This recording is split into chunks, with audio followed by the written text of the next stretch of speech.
സംസ്ഥാനത്തെ എല്ലായിടത്തും UDF തരംഗമാണ്. ഞാൻ പറഞ്ഞതുപോലെ 100-ലധികം സീറ്റുമായി UDF അധികാരത്തിൽ വരും. സർക്കാരിനെതിരായ അതിശക്തമായ പ്രതിഷേധം ജനങ്ങളുടെ ഇടയിലുണ്ട്. UDF-നെ കുറിച്ച് വലിയ പ്രതീക്ഷയുണ്ട്. UDF വന്നാൽ കേരളത്തിലൊരു മാറ്റമുണ്ടാകും എന്ന ഉറച്ച പ്രതീക്ഷ ജനങ്ങൾക്കുണ്ട്. ഞങ്ങൾ ഈ സർക്കാരിനെതിരായിട്ട് അവതരിപ്പിച്ച കുറ്റപത്രം ജനങ്ങൾ അവരുടെ കോടതിയിൽ, മനസാക്ഷിയുടെ കോടതിയിൽ അവർ വിചാരണ ചെയ്യും. ഈ സർക്കാരിനെ അവർ ശിക്ഷിക്കും. UDF അധികാരത്തിൽ വരും. ഞങ്ങൾക്ക് ഉറച്ച വിശ്വാസമാണ്. എല്ലായിടത്തും നല്ല രീതിയിലുള്ള പ്രവർത്തനമാണ് നടക്കുന്നത്. സജീവമായി ടീം UDF ആയിട്ടാണ് പ്രവർത്തിക്കുന്നത്. ഒരു പ്രശ്നവും ഒരു സ്ഥലത്തില്ല. നല്ല രീതിയിലുള്ള പ്രവർത്തനം. അതിന്റെ ഏറ്റവും അവസാന ഘട്ടത്തിലേക്ക് കടക്കുമ്പോൾ ആവേശകരമായ പ്രതികരണമാണ് എല്ലാ ഭാഗത്തു നിന്നും ഉണ്ടാകുന്നത്.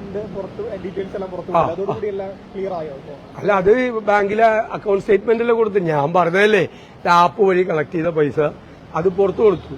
ആ പുറത്ത് കംപ്ലീറ്റ് അതിന്റെ ഡീറ്റെയിൽസ് പറഞ്ഞു. അതിന്റെ സ്റ്റേറ്റ്മെന്റ് നോക്കിക്കോ നിങ്ങൾ. വിഡ്രോ ചെയ്തേക്കുന്നതിന്റെ കറക്റ്റാണ്. ആദ്യം ആപ്പുകാർക്ക് കൊടുക്കാനുള്ള പൈസ ഞാൻ സുധാകരനോട് വിഡ്രോ ചെയ്തു. പിന്നെ ഇപ്പൊ ഈ സ്ഥലം മേടിക്കാനുള്ള പൈസയും വിഡ്രോ ചെയ്തു. അതിന്റെ അത് ഞങ്ങളെടുത്ത് വീട്ടിൽ കൊണ്ടുപോകാം. വീട് പണിയാൻ KPCC ഫണ്ടിൽ നിന്ന് ACC ഫണ്ടിൽ നിന്നും പൈസ തരും. അല്ല, ഇനി പൈസ ഇല്ല. ഇനി പൈസ കളക്ഷൻ ഇല്ല.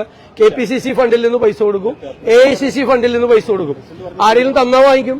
പിന്നല്ലാതെ ഞങ്ങൾക്ക് പൈസ ഉണ്ട്. ACC സഹായിക്കാന്ന് പറഞ്ഞിട്ടുണ്ട് നേരിട്ട്. അത് പിന്നെ വെറുതെ അത് ആർക്കും പറയാലോ, ആർക്കും എന്തും പറയാലോ. ആർക്കും പറയാലോ. ഇതൊക്കെ എന്ത് വേണേലും പറയാലോ. എന്ത് കള്ളത്തരമാണ് CPM പ്രചരിപ്പിച്ചുകൊണ്ടിരിക്കുന്നത്. നോണയല്ലേ പറഞ്ഞുകൊണ്ടിരിക്കുന്നത്. അല്ലല്ല, അവിടെ അതിന്റെ വീട് പണി തുടങ്ങണമെന്ന് വെച്ച് കഴിഞ്ഞാല് പണം ഉണ്ടെന്നേ. പണം കൊടുക്കാൻ ACCയിൽ പൈസ തരും എന്ന് പറഞ്ഞത് ഞാൻ അന്ന് പത്രസമ്മേളനത്തിൽ പറഞ്ഞല്ലോ. ഇതൊക്കെ ആ വിഷയം ഇന്നലെ KPCC പ്രസിഡന്റ് പറഞ്ഞ് ക്ലിയർ ചെയ്ത. വേറെ വല്ലതും ചോദിക്കും.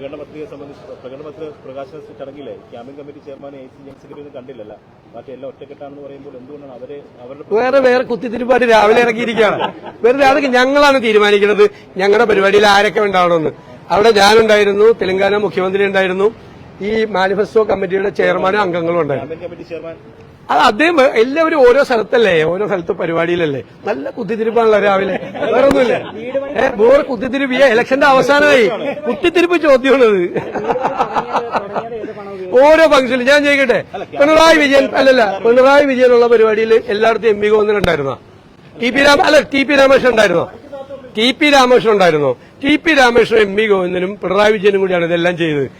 അപ്പൊ വെറുതെ ഇത് കോൺഗ്രസിനോടുള്ള കുത്തിത്തിരിപ്പ് ചോദ്യം. അത് അങ്ങോട്ട് ചോദിക്കാറില്ലല്ലോ. പിണറായി വിജയനോട് ചേട്ടൻ ചോദിക്കാറില്ലല്ലോ ഇങ്ങനത്തെ ഒരു. പിന്നെ ചോദിക്കാനേ പിന്നെ വീട്ടിൽ പോയി ചോദിക്കാൻ പറയും. ഞാനേതുകൊണ്ട് പാവം ഇങ്ങനെയൊക്കെ മറുപടി പറയണേ അല്ലേ. അതൊക്കെ കഴിഞ്ഞ വിഷയം കഴിഞ്ഞു. വേറെ അതേ അടുത്ത ആള് അല്ലല്ല, അത് ഒന്നും കൂടി പോളിംഗ് കൂടി കഴിയുമ്പോ ഒന്നും കൂടി പറയാം. കറക്റ്റ് 100+ ആണ് UDF. UDF 100+. എഴുതി വെച്ചോ, 100+. ഞാൻ പോളിംഗ് കൂടി കഴിയുമ്പോ ഒന്നും കൂടി പറയാം. കറക്റ്റ് ആയിട്ട് പറയാം. കുറയില്ല.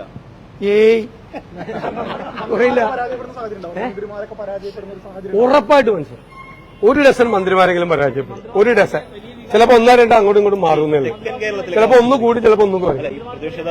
അതിശക്തമായ വികാരമുണ്ട് എല്ലായിടത്തും. തെക്കൻ കേരളത്തിലൊക്കെ അവസ്ഥ താങ്കളെല്ലാം വളരെ മൈന്യൂട്ടായിട്ട് നിരീക്ഷിക്കുന്നതാണല്ലോ. തെക്കൻ കേരളത്തിൽ ഇപ്പോ തിരുവനന്തപുരത്ത് 1 സീറ്റാണുള്ളത്. അത് 8 സീറ്റ് വരെ ആവാം. കൊല്ലത്ത് 2 എണ്ണമാണുള്ളത്. അത് 7-8 ആവാം. ആലപ്പുഴ ഞങ്ങൾ കണക്ക് കൂട്ടിക്കൊണ്ടിരിക്കുന്നുള്ളൂ. 2-3 കാര്യങ്ങൾ കൂടി അസസ് ചെയ്യാനുണ്ട്. ഈ എല്ലാ ജില്ലയിലും പറയുന്നത് അത് അങ്ങോട്ട് മുകളിലേക്ക് എപ്പോഴേ കയറിപ്പോയി.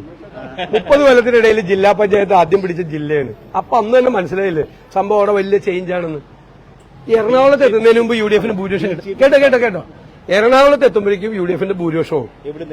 എറണാകുളത്ത് കാസർഗോഡ് നിന്ന് എറണാകുളത്ത് എണ്ണി വരുമ്പോഴേക്കും UDF-ന്റെ ഭൂരിപക്ഷവും. ബാക്കിയുള്ളത് ഞാൻ പറഞ്ഞ സീറ്റാണ്.